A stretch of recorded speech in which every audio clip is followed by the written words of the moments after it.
ಜನರ ಸಮಸ್ಯೆಗೆ ಧ್ವನಿಯಾಗಲು ಇನ್ನೇನು ಕೆಲವೇ ಕ್ಷಣಗಳಲ್ಲಿ ಸಿಎಂ ಸಿದ್ದರಾಮಯ್ಯನವರು ವಿಧಾನಸೌಧಕ್ಕೆ ಆಗಮಿಸುತ್ತಾರೆ. ವಿಧಾನಸೌಧದಲ್ಲಿ ಜನಸ್ಪಂದನ ಕಾರ್ಯಕ್ರಮವನ್ನು ಹಮ್ಮಿಕೊಳ್ಳಲಾಗಿದೆ. ವಿಧಾನಸೌಧದ ಹೊರಗಡೆಯೂ ಕೂಡ ಜನಸಾಮಾನ್ಯರು ಸಾಲುಗಟ್ಟಿ ನಿಂತಿದ್ದಾರೆ. 7,000ಕ್ಕೂ ಹೆಚ್ಚು ಮಂದಿ ನಾಡದೊರೆಯ ಬಳಿ ತಮ್ಮ ಸಮಸ್ಯೆಯನ್ನು ಹೇಳಿಕೊಳ್ಳಲಿದ್ದಾರೆ. ಪರಿಶೀಲನೆಯನ್ನು ನಡೆಸಿ ಜನರನ್ನ ಒಳಬಿಡುವಂತಹ ಕೆಲಸ ಆಗ್ತಾ ಇದೆ. ನೀವು ಕೂಡ ವಿಜುವಲ್ಸ್ ಅನ್ನ ಗಮನಿಸ್ತಾ ಇದ್ದೀರಿ. ಯಾವ ರೀತಿ ಕಿಕ್ಕಿರಿದು ಸೇರಿದ್ದಾರೆ ಜನ ಅಂತೇಳಿ ತಮ್ಮ ಸಮಸ್ಯೆಯನ್ನ ಸಿಎಂ ಎದುರು ಹೇಳಿಕೊಳ್ಳುವುದಕ್ಕೆ ಕಾಯ್ತಾ ಇದ್ದಾರೆ. ಸಿಎಂ ಸಿದ್ದರಾಮಯ್ಯ ಖುದ್ದು ಜನರ ಸಮಸ್ಯೆನ ಆಲಿಸೋದಕ್ಕೋಸ್ಕರ 2ನೇ ಬಾರಿಗೆ ಜನಸ್ಪಂದನ ಕಾರ್ಯಕ್ರಮ ಆಯೋಜನೆ ಮಾಡ್ಕೊಂಡಿದ್ದಾರೆ. ಅದು ಮೊದಲ ಬಾರಿಗೆ ವಿಧಾನಸೌಧದಲ್ಲಿ ನಡೀತಿದೆ. ನಿಮಗೆ ದೃಶ್ಯಗಳನ್ನ ತೋರಿಸ್ತಾ ಇದ್ರ ಬಗ್ಗೆ ಹೇಳ್ತಾ ಹೋಗ್ತೀನಿ. ನೋಡ್ಬೋದು ದೃಶ್ಯಗಳಲ್ಲಿ ಈಗಾಗಲೇ ಬೆಳಗಿನ ಜಾವದಿಂದನೂ ಸಹ ಸಾಕಷ್ಟು ರಾಜ್ಯದ ಮೂಲೆ ಮೂಲೆಗಳಿಂದ ರಾಜ್ಯ ಮಟ್ಟದ ಜನಸ್ಪಂದನ ಕಾರ್ಯಕ್ರಮ ಆಗಿರೋದ್ರಿಂದ ರಾಜ್ಯದ ಮೂಲೆ ಮೂಲೆಗಳಿಂದ ಜನರು ಸಮಸ್ಯೆಗಳನ್ನು ಹೊತ್ತು ಸಿಎಂ ಮುಂದೆ ತಮ್ಮ ಸಮಸ್ಯೆಗಳನ್ನು ಹೇಳ್ಕೊಳ್ಳೋದಕ್ಕೆ ಆಗಮಿಸ್ತಿರುವಂಥದ್ದು.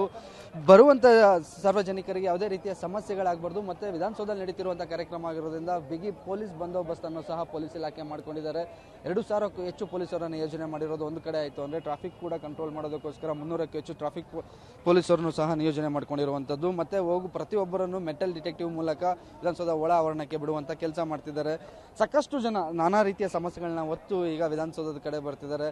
ಈ ಹಿಂದೆ ತಮ್ಮ ಸ್ಥಳೀಯ ಶಾಸಕರಿಗಾಗಬಹುದು, ಜನಪ್ರತಿನಿಧಿ ಅಧಿಕಾರಿಗಳಿಗೆ ಸಾಕಷ್ಟು ಮನವಿಗಳು ಕೊಟ್ಟು ಅದು ಯಾವುದೇ ರೀತಿಯ ಸಕಾರಾತ್ಮಕ ಸಮಸ್ಯೆಗಳು ಬಗೆಹರಿದ ಕಾರಣಕ್ಕೆ ಈ ರೀತಿ ಸಿಎಂ ಹತ್ರನೇ ಬರೋಣ, ಅವ್ರ ಕಾರ್ಯಕ್ರಮದಲ್ಲಿ ಭಾಗಿಯಾಗಿ ಅವ್ರ ಮೂಲಕನೇ ತೊಗೊಂಡು ಇಲ್ಲೊಬ್ರು ಫಿಸಿಕಲಿ ಚಾಲೆಂಜ್ ಬರ್ತಿದ್ದಾರೆ. ಸರ್, ಎಲ್ಲಿಂದ ಬರ್ತಿದ್ದಾರೆ, ಏನು ಸಮಸ್ಯೆ ಸರ್?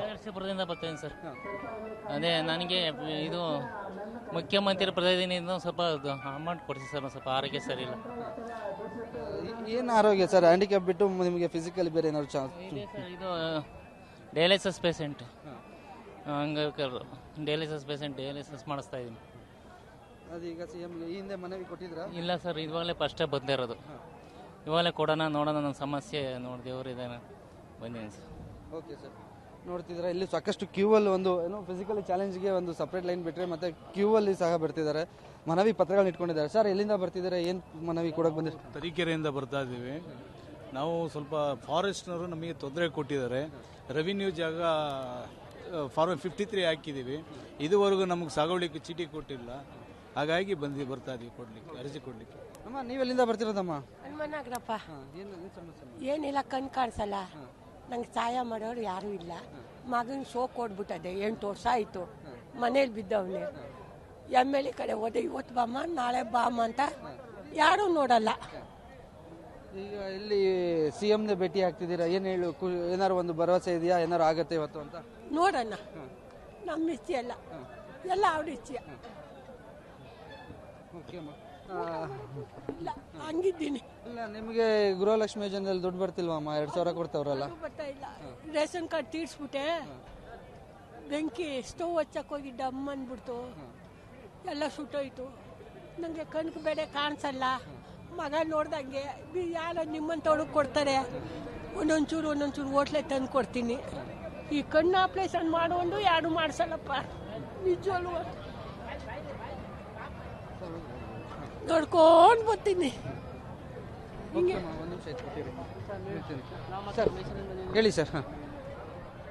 ಸರ್, ಮನೆ ಸಿದ್ದರಾಮಯ್ಯನವರಲ್ಲಿ ಮನವಿ. ನಾವು ಮೈಸೂರಿಂದ ಬಂದಿದ್ದೀವಿ. ಅನ್ನಭಾಗ್ಯದ ಹಣ ಮತ್ತು ಇದು ಗೃಹ ಈ ಅಮೌಂಟ್ ಬಂದಿಲ್ಲ, ಅದಕ್ಕೆ ಬಂದಿದ್ದೀವಿ ಸರ್. ಸರ್, ನಾವು ಧಾರವಾಡದಿಂದ ಬಂದಿದ್ದು. 1991ರಲ್ಲಿ ನಾವು ಅಪಾಯಿಂಟ್ಮೆಂಟ್ ಆಗಿದೆ. ಅನುದಾನಿತ ಶಿಕ್ಷಣ ಸಂಸ್ಥೆಯಲ್ಲಿ ಶಿಕ್ಷಕರಾಗಿ ಅನುದಾನ ರಹಿತವಾಗಿ ನಾವು 25 ವರ್ಷ ಸೇವೆ ಸಲ್ಲಿಸಿದ್ದೇವೆ. ಈಗ ನಾವು ಗ್ರ್ಯಾಂಟ್ ಆಗಿ ಬರೀ 10 ವರ್ಷ ಆಯಿತು. ಆದರೆ ನಮಗೆ ಇಲ್ಲಿವರೆಗೆ ಯಾವುದೇ ಪೆನ್ಷನ್ ಇರೋದಿಲ್ಲ. ಈಗಾಗಲೇ ನಮಗಿಂತ ನಂತರ ಅಪಾಯಿಂಟ್ಮೆಂಟ್ ಆದವರಿಗೂ ಕೂಡ ಪೆನ್ಷನ್ ಇದೆ. ಹಾಗೆ ಸರ್ಕಾರ ಮಾನ್ಯ ಏನು ಆದೇಶ 11,000 ಜನರಿಗೆ ಆದೇಶ ಹೊರಡಿಸಿದೆ. ಅದೇ ರೀತಿಯಾಗಿ ನಮಗೂ ಕೂಡ ಈ ಹಳೆ ಪಿಂಚಣಿ ಯೋಜನೆಯನ್ನು ನಾವು ಕೊಡಬೇಕಂತ ತಮ್ಮಲ್ಲಿ ವಿನಂತಿ ಮಾಡ್ಕೊಳಕ್ಕೆ ಬಂದಿದ್ದೇವೆ ಸರ್. ಅದಕ್ಕೆ ಧನ್ಯವಾದ, ನಮಸ್ಕಾರ ಸರ್. ಹೇಳಿ ಸರ್. ನಾವು ಹಾಲು ಉತ್ಪಾದನಾ ಸಂಘದ ಅಧ್ಯಕ್ಷರು. ಸಹಕಾರ ಸಂಘಗಳಿಗೆ ಸರ್ಕಾರ ಯಾವುದೇ ಸಹಕಾರ ಸಂಘಗಳಿಗೆ ನಿವೇಶನ ಕೊಡ್ಕೊಡ್ಬೋದು ಅಂತೇಳಿ ಆದೇಶ ಮಾಡಿದಂತೆ ನಾವು ತಹಸೀಲ್ದಾರ್ಗೆಲ್ಲ ಅರ್ಜಿ ಕೊಟ್ಟಿದ್ದೀವಿ. ತಹಸೀಲ್ದಾರ್ ಎಂಡರ್ಸ್ಮೆಂಟ್ ಕೊಟ್ಟಿದ್ದಾರೆ. ಅದಕ್ಕೆ ಮುಖ್ಯಮಂತ್ರಿಗಳಿಗೆ ಒಂದು ಇದನ್ನು ಕೊಡೋಣ, ಸಹಕಾರ ಸಂಘಗಳಿಗೆ ಒಂದು ನಿವೇಶನ ಕೊಡೋಕ್ಕೆ ಅಂತ ಬಂದಿದ್ದೀವಿ. ಇದಿಷ್ಟು ಇಲ್ಲಿ ಬರ್ತಿರುವಂತವ್ರು ಹೇಳ್ತಿರೋ ಮಾತು. ಖುದ್ದು ಸಿಎಂ ನ ಭೇಟಿಯಾಗಿ ನಮ್ಮ ಸಮಸ್ಯೆಗಳನ್ನ ಅವ್ರಿಗೆ ಹೇಳ್ಕೊಳ್ಳೋಣ, ಸಮಸ್ಯೆ ಬಗೆಹರಬಹುದು ಅನ್ನುವಂತ ಒಂದು ಭರವಸೆಯಲ್ಲಿ ಬರ್ತಿದ್ದಾರೆ. ಈ ನಿಟ್ಟಿನಲ್ಲಿ ಈಗ 10 ಗಂಟೆಗೆ ಕಾರ್ಯಕ್ರಮ ಶುರು ಆಗುತ್ತೆ, ಸಂಜೆ 6 ಗಂಟೆವರೆಗೂ ಈ ಕಾರ್ಯಕ್ರಮ ನಡೀತಿದೆ. ಸಾಕಷ್ಟು ದೊಡ್ಡ ಮಟ್ಟದಲ್ಲಿ ಜನರು ಬರ್ತಿದ್ದಾರೆ. ಜನರಿಗೋಸ್ಕರ ಇಲ್ಲಿ ವಿವಿಧ ರೀತಿಯ ವ್ಯವಸ್ಥೆ ಕೂಡ ಆಗಿದೆ. 10,000 ಆಸನಗಳ ವ್ಯವಸ್ಥೆ ಕೂಡ ರಾಜ್ಯ ಸರ್ಕಾರ ಮಾಡ್ಕೊಂಡಿರುವಂತದ್ದು. ಕ್ಯಾಮರಾ ಪರ್ಸನ್ ಯಶವಂತ್ ಜೊತೆಗೆ ಮಾರುತಿ, ಪಬ್ಲಿಕ್ ಟಿವಿ, ಬೆಂಗಳೂರು.